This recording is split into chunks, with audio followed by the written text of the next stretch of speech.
이 새벽 고난주간 주일 시작해서 오늘 말씀 사격의 첫날에 오신 여러분을 주님의 이름으로 환영합니다. 옆에 계신 분들을 축복하겠습니다. 주님과 함께 합시다. 이 고난주간 주님과 함께 하자 하는 이 말은, 이 인사는 굉장한 결단이 담긴 말입니다. 왜냐? 십자가까지 함께 갑시다 라는 메시지이기 때문입니다. 주님과 함께 십자가를 지나 부활의 영광을 누리시기를 축복합니다. 예수님께서 이제 예루살렘으로 입성하신 후에 성전으로 나아가셨습니다. 근데 성전으로 나아가 보시니 성전이 매우 북적이고 시끄러웠습니다. 그런데 그 북적였던 이유가 예배드리고 기도하기 위해서 성도들이 모이기 때문에 북적였던 것이 아니라 하나님을 예배하고 기도하는 그러한 제사를 위한, 편의를 위한 그러한 목적과 도움으로 시작된 일이지만 그 일이 영 엉뚱한 방향으로 흘러가면서 부당한 거래들이 이루어지고 있느라 소란했던 것입니다. 당시 이스라엘 사람들은 예루살렘 성전으로 가서 제사를 드려야 했습니다. 그런데 제사 드릴 제물을 가지고 가는 길에 제물이 상하기도 하고 또 멀리에서부터 제사 드릴 제물을, 그 짐승을 끌고 오는 것이 그렇게 쉬운 일도 아니어서 성전에 이르러서 돈을 마련해서 성전에 이르러서 제물을 사기 시작했습니다. 그리고 꼭 이 한 해에 이 생명의 속전으로서 드리는 이 속전을 내야 했는데 이건 성전 세겔로 드려야 했습니다. 그러다 보니 평소에 사용하지 않는 것이라 성전에 와서 그것을 환전해야 했습니다. 근데 문제는 이러한 것들이 이루어지는 그 상황 속에 이 부당한 거래가, 부당한 이익들이 취해지고 이 속이고 또 더해지는 그러한 일들이 자꾸 벌어지면서 어려움이 생기기 시작했습니다. 그런데 더 문제는 이러한 이권에 대제사장과 서기관들이 관여되어 있었습니다. 그래서 한 역사가는 예수님께서 대제사장과 서기관들에게 있어서 본격적인 표적이 된 이유가 이 성전을 둘러싸고 있던 이 카르텔을 정면으로 도전하셨기 때문이다 라고 이렇게 분석하는 역사가도 있습니다. 이러한 이유들로 성전이 성전으로서의 제 역할을 감당하지 못하고 있었습니다. 그래서 예수님께서 강한 어조로 그들을 혼내시며 매매하는 사람들, 환전하는 사람들, 이들을 모두 쫓아내셨습니다. 예수님 성격이 보통 아니셨습니다. 늘 사랑과 이렇게 많이 품어주시고 인내하시고 이런 모습에서 전혀 볼 수 없었던, 기대할 수 없었던 그런 모습이 이 성전 청결 사건을 통해서 보게 됩니다. 왜 그러셨는가? 그 이유를 이제 여러분 곧 알게 되십니다. 예수님께서는 당시의 성전을 강도의 소굴이라 이렇게 비유하셨습니다. 그러시면서 성전의 원래 존재 이유에 대해 가르쳐 주셨습니다.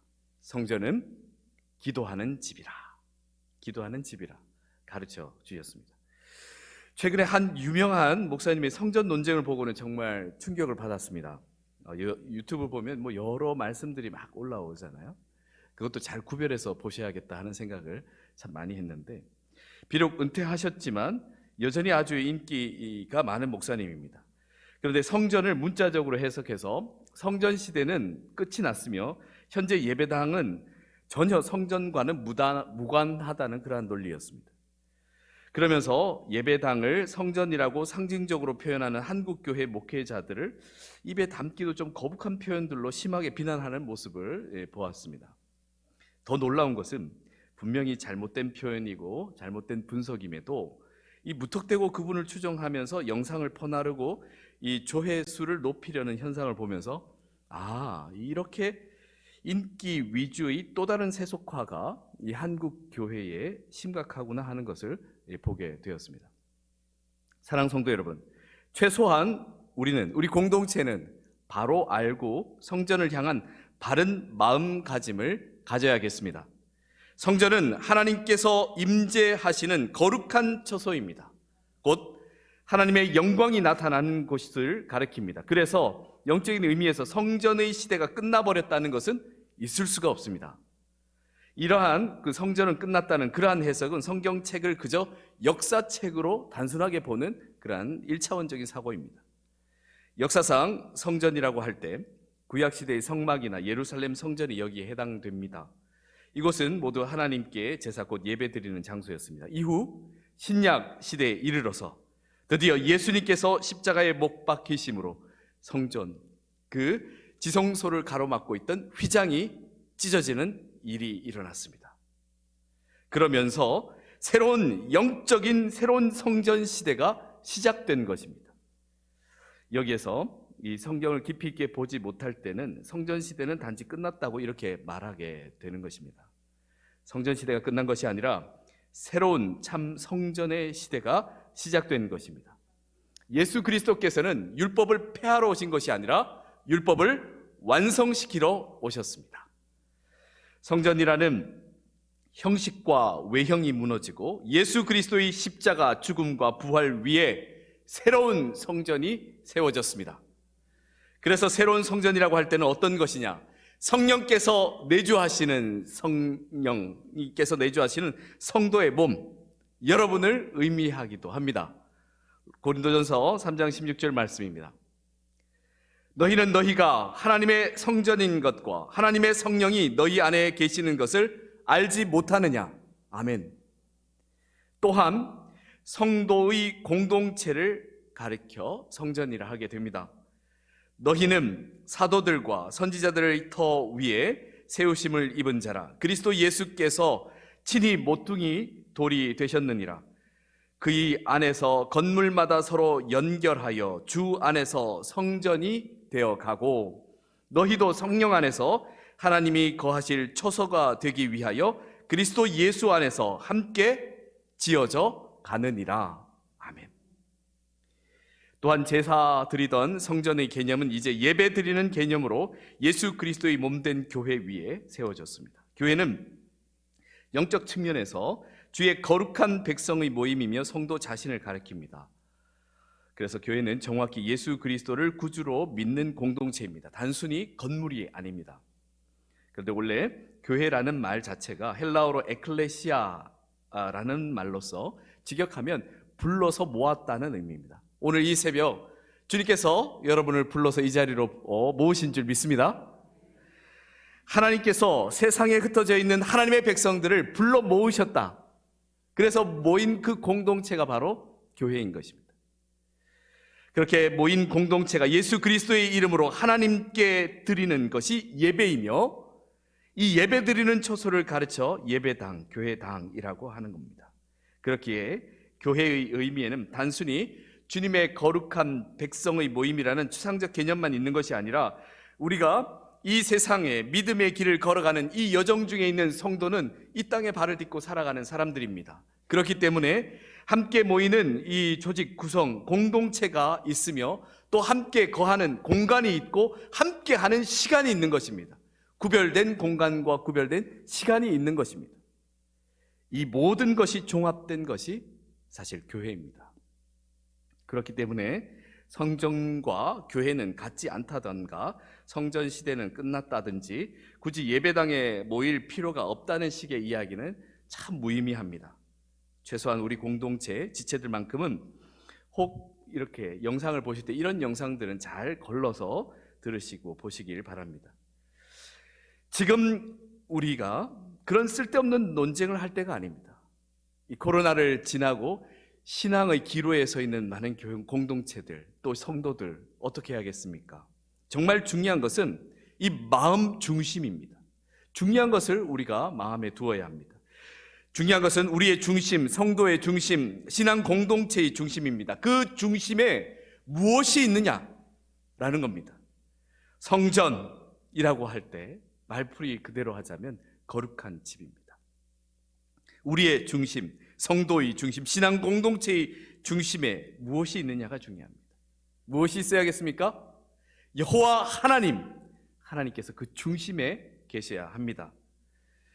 하나님께서 그 중심에 계시느냐 계시지 않느냐에 따라 거룩한 집이냐 곧 성전이 될 수 있느냐 없느냐가 판가름 나는 것입니다.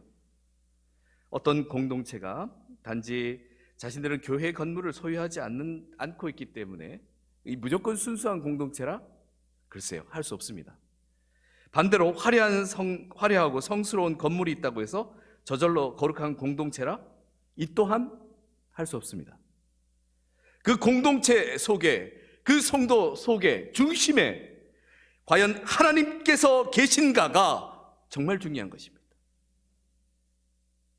반드시 성전이 되기 위해서는 그 거룩한 집의 주인이 하나님이셔야만 합니다. 여러분, 이 시간 믿음으로 고백하기를 축복합니다. 내 주인은 하나님이십니다. 나의 중심에는 하나님이 계십니다.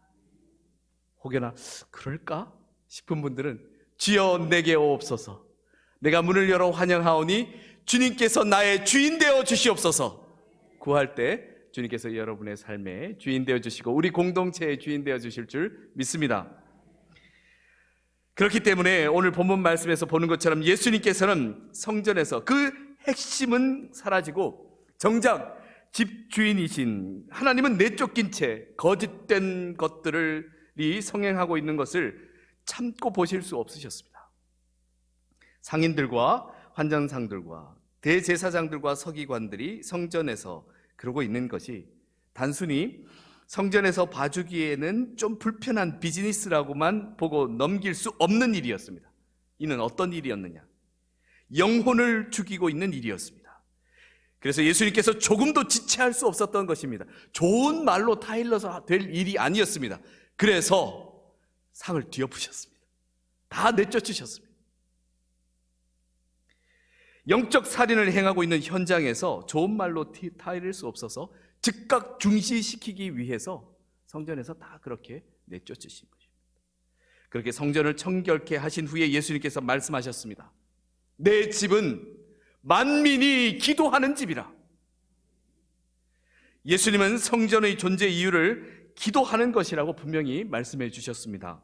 그렇습니다. 성도가, 그리고 성도의 모임이, 우리가 모인 이 교회 공동체가 새로운 성전이 되기 위해서 무엇보다 중요한 것이 기도입니다. 성도가 기도하지 않는다면, 성도의 모임이 기도하지 않는다면, 교회 공동체가 기도하지 않는다면, 교회 공동체가 모인 장소에 기도가 없다면 이는 거룩한 집이 아닙니다. 성전이 아닙니다. 기도하느냐 기도하지 않느냐에 따라 성전이냐 성전이 아니냐가 결정됩니다. 또한 결국 그 거룩한 집의 주인이 정말 제대로 하나님이시냐, 그렇지 않고 여전히 죽지 못한 자기 자신이냐, 또 아닌 어떤 헛된 우상이냐에 따라 이 성전인지 아닌지가 구별되는 겁니다. 기도는 하나님 앞에서 하나님의 주권을 온전히 인정하는 겁니다. 그렇기에 기도의 자리는 바로 하나님의 뜻에 순종할 것을 결단하는 자리에서부터 시작됩니다. 하지만 언젠가부터 우리는 바쁘다는 이유로 이 평일은커녕 주일조차도 온전히 기도하지 못했습니다. 그런데 오늘 이렇게 고난주간을 맞아 기도하러 나오셨습니다. 혹 그동안 기도 못하셨다면 오늘이라도 열심히 기도하고 가시기 바랍니다. 우리가 주님의 말씀을 듣고 영적으로 깨어 들어야 할 것이 바로 오늘 메시지입니다. 기도하지 않으면 우리는 어떻게 되겠습니까? 예수님께서 직설적인 표현으로 오늘 하신 것이 한 가지가 있는데요, 강도의 소굴이 되고 맙니다. 기도하지 않으면 어떤 공동체이든 어떤 상태이든 강도의 소굴이 되고 맙니다. 사랑하는 성도 여러분, 신앙생활이 혹시 무너지고 있으십니까? 여러 가지 복잡한 이유들이 여러분을 둘러싸고 있을지 모르겠지만 결국에는 기도하지 않아서이기 때문입니다. 그러나 우리가 그 모든 상황을 이겨내고 혹은 잠시 내려놓고 기도하기 시작할 때 하나님의 역사가 시작될 줄 믿습니다. 당시 성전 안에는 이렇게 예수님에게 혼이 났던 사람들이 있는가 하면 그와 반대로 기도하기 위해, 예수님을 만나기 위해 나온 이들이 있었습니다. 바로 맹인들과 저는 자들이었습니다. 예수님은 그들을 만나주시고 그들 모두를 고쳐주셨습니다. 주님께 치유를 구하던 사람들, 기도하던 이들에게 놀라운 역사가 일어난 것입니다. 사랑하는 성도 여러분, 여러분에게도 오늘 이런 놀라운 역사가 일어나기를 축복합니다. 가능합니다. 어떨 때? 기도할 때 가능합니다. 왜요? 우리의 힘으로? 아니요. 하나님께서 이 모든 기도를 들으시고 주관하시기 때문에 하나님의 역사가 일어나는 것입니다. 당시 장사하는 이들, 환전상, 매매상, 대제사장들, 서기관들 늘 성전에 있었습니다. 하지만 정작 성전에서 만나야 할 하나님은 만나지 못했습니다. 예수님에게 혼이 났던 대제사장들과 서기관들은 그래서 하나님이 하시는 일과 그리고 잠시 후 어린이들이 예수님을 향하여 호산나 다윗의 자손이여 외치며 찬양하는 소리에 오히려 분을 내었습니다. 왜냐? 어른들은 강도의 소굴이라는 평가를 받고 있는데 아이들을 이 찬양 소리에 기뻐하며 축복하는 모습이 영 못마땅했습니다. 그래서 예수님께서 분노하는 종교 지도자들을 깨우치십니다. 시편 말씀을 인용하시며 어린 아기와 젖먹이들의 입에서 나오는 찬미를 온전하게 하셨다는 말씀을 너희는 듣지 못하였느냐. 눈에 띄는 종교인들이 아니라 하나님께서는 기도하는 자, 하나님을 바라보는 자, 그 중심에 하나님이 있는 자를 작고 미약하고 조용하지만 그를 주목하고 계신다는 말씀을 주신 것입니다. 믿음을 가지고 진실하게 기도하는 이들을 하나님께서 주목하십니다. 성전을 깨끗게 하신 예수님께서 새로운 성전의 주인이십니다. 우리가 주님께 나아가 도움을 구하기만 한다면 주님은 우리를 정결케 하셔서 이 세상 어두움을 비추는 거룩한 집으로 새롭게 빛나게 하실 것을 믿습니다. 그러한 기대와 소망으로 우리 함께 기도합시다. 이 고난주간이 시작되었습니다. 열심히 기도하려고 이렇게 마음을 딱 먹으면 어떤 일들이 일어나느냐? 먼저 육신에 어려움이 생길 수 있습니다. 집안에 갑자기 생기지 않았던 어려움도 생길 수 있습니다. 이게 무슨 일인가? 두려워하지 마십시오. 여러분이 제대로 가고 있는 겁니다. 주님, 내가 이러한 것에 넘어지거나 또다시 멈춰서지 않게 하시고 끝까지 주님 따라 방향만 정확히 십자가를 향하여 나아갈 수 있도록 인도하여 주옵소서 할 때 여러분의 힘이 아니라 주님께서 공급하여 주시는 힘으로 감당할 줄 믿습니다. 우리 함께 이 시간 기도합시다. 주님, 우리 안에 정말 주인이 누구인지 다시 한번 오늘 솔직하게 내어놓습니다. 그동안 이 못난 내 자아였다면 이제 내려 놓겠습니다. 그동안 헛된 것을 나의 중심에 두었다면 다 버리겠습니다. 온전히 나를 창조하시고 주관하시고 심판하실 여호와 하나님이 나의 중심이 되어주시옵소서, 나의 주인이 되어주시옵소서, 그리고 이 홍강 공동체의 주인이 되어주시옵소서. 우리 함께 주여 간절히 부르짖으며 간구하겠습니다. 주여!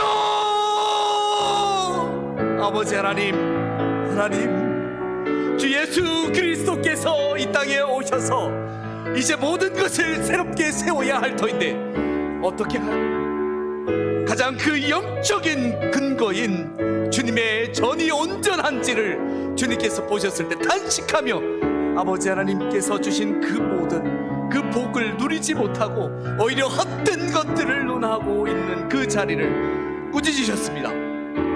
우리 다시 한번 이 말씀 앞에 서며 주님을 보며 우리의 자신 중심이 무엇인지 우리 공동체의 온전한 주인으로 여호와 하나님을 모시며 새로운 성전으로 지어져 가기를 원합니다. 아버지 하나님, 이곳 가운데 주여 오셔서 우리의 기도를 들으시사 아버지 하나님을 향하여 나아가는 모든 믿음의 형제자매들, 하나님의 백성들의 그 길과 그 모든 여정을 지켜주시옵소서.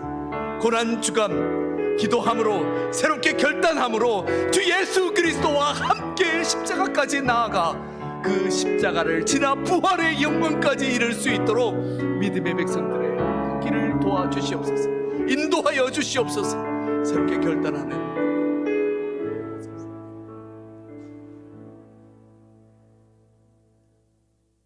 우리를 사랑하시는 아버지 하나님, 우리 공동체가 2023년도 고난주간을 맞아 좀 더 새롭게 주님 앞에 걷고자 합니다. 아니, 매일매일 새로워지고자 합니다.